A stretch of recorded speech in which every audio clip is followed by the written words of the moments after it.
Assalamualaikum warahmatullahi wabarakatuh. Ketemu lagi dengan video pembelajaran IPA Biologi.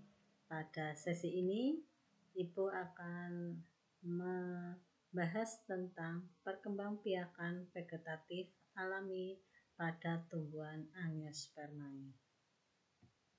Langsung kita mulai, yaitu pada pembahasan yang pertama, pengertian dari perkembangbiakan vegetatif alami, yaitu proses memperbanyak diri secara non-seksual atau tanpa melalui perkawinan pada tumbuhan yang dilakukan secara alami tanpa adanya campur tangan manusia.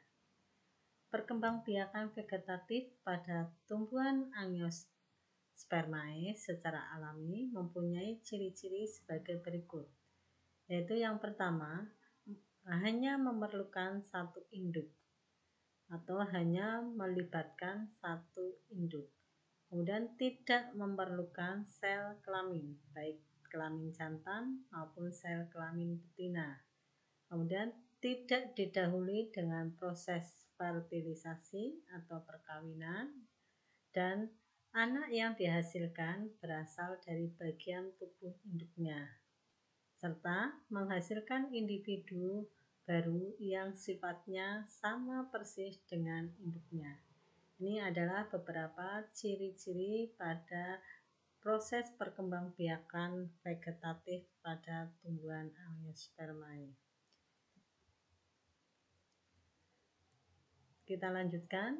Perkembangbiakan vegetatif alami antara lain dapat dilakukan dengan cara yang pertama, dengan menggunakan rizoma atau akar rimpang. Ada juga yang menyebutkan sebagai akar tinggal, yaitu bagian batang yang berada di dalam tanah yang dapat tumbuh tunas, yang jika dipisahkan dari induknya bisa tumbuh menjadi individu baru.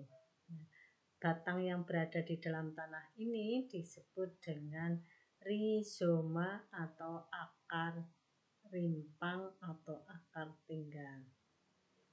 Contohnya misalnya pada jahe, kunyit, lengkuas, temulawak, dan lain sebagainya. Kita lihat di gambar di sini bagian-bagian dari tanaman jahe misalnya.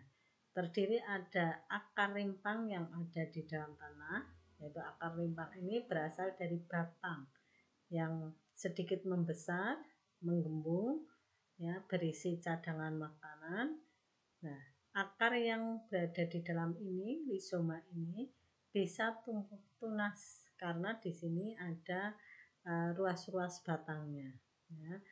Tumbuh tunas ke atas dan tumbuh akar ke bawah. Nah, jika akar rimpang ini dipisahkan dari induknya, dia akan membentuk individu baru, sehingga bisa digunakan sebagai alat perkembangbiakan secara vegetatif alami. Kita lanjutkan. Yang kedua, bisa melalui dengan stolon atau grage, ya. Stolon atau grage ini adalah batang yang menjalar di atas permukaan tanah, yang pada bagian ruas-ruasnya dapat tumbuh tunas, ya. Ke bawah nanti tumbuh akar, dan jika dipisahkan dari induknya bisa tumbuh menjadi individu baru. Kita lihat gambarnya misalnya pada stroberi. Nah, ini pada bagian tumbuhan stroberi ada bagian batang yang menjalar di atas permukaan tanah. Kemudian di ruas-ruas batang yang menjalar ini bisa tumbuh tunas baru, ya, ke atas, dan tumbuh akar ke bawah. Dan tunas baru ini jika dipisahkan dari induknya mampu menjadi individu baru. Begitu juga dengan misalnya ini ada rumput teki, ya. Bagian batang yang menjalar ini disebut dengan stolon atau grage. Kita lanjut. Yang ketiga, alat perkembangbiakan vegetatif alami yang ketiga yaitu dengan umbi lapis.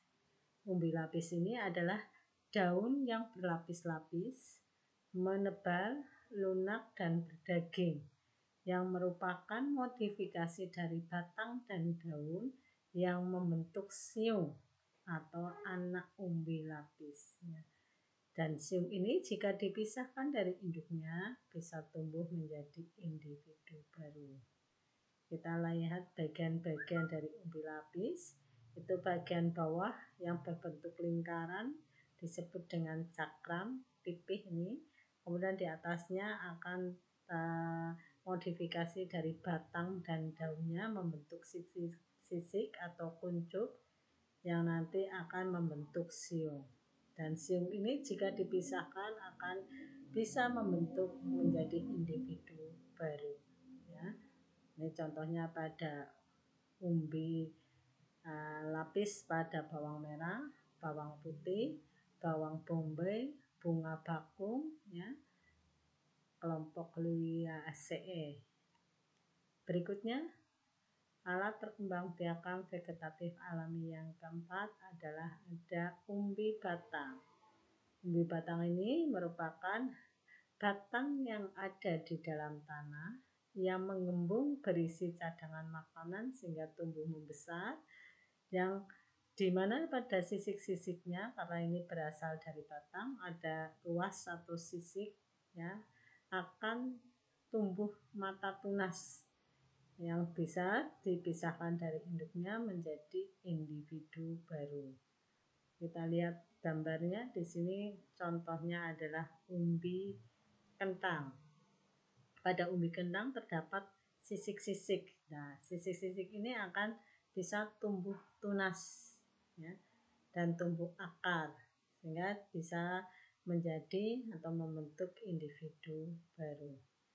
Ketela rambat atau ubi jalar ini juga bisa berkembang biak secara vegetatif alami dengan umbi batang.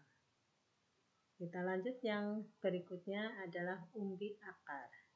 Umbi akar ini berasal dari akar yang ada di dalam tanah yang mengembung berisi cadangan makanan yang masih terdapat sisa batangnya, ya, sedikit sisa batang.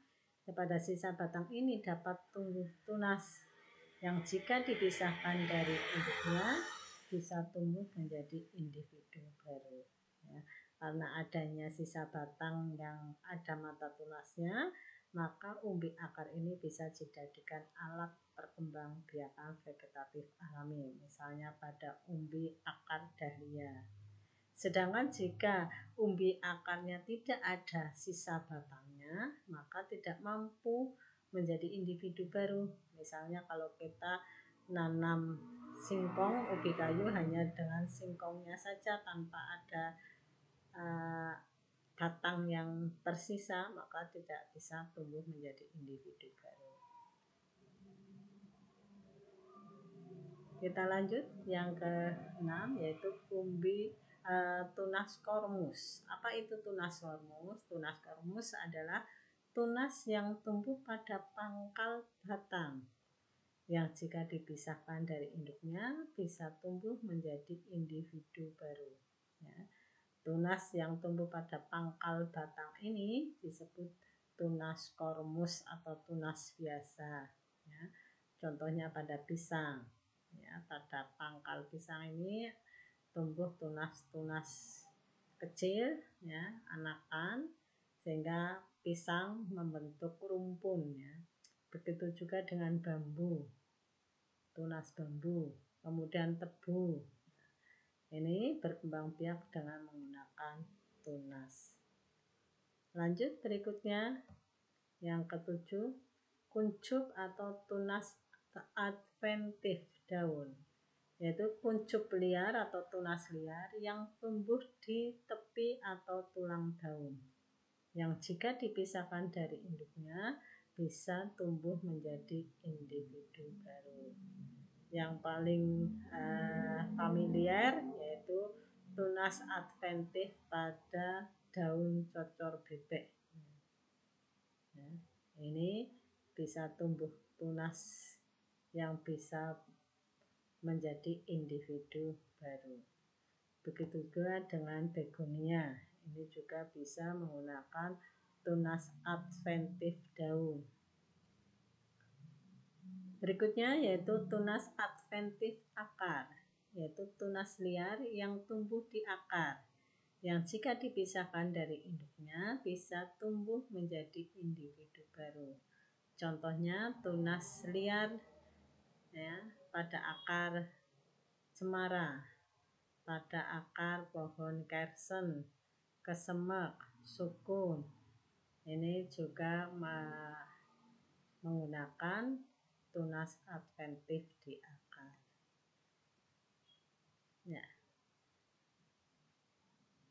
Sekian dulu video pembelajaran kali ini. Terima kasih atas perhatiannya. Ibu akhiri. Assalamualaikum warahmatullahi wabarakatuh.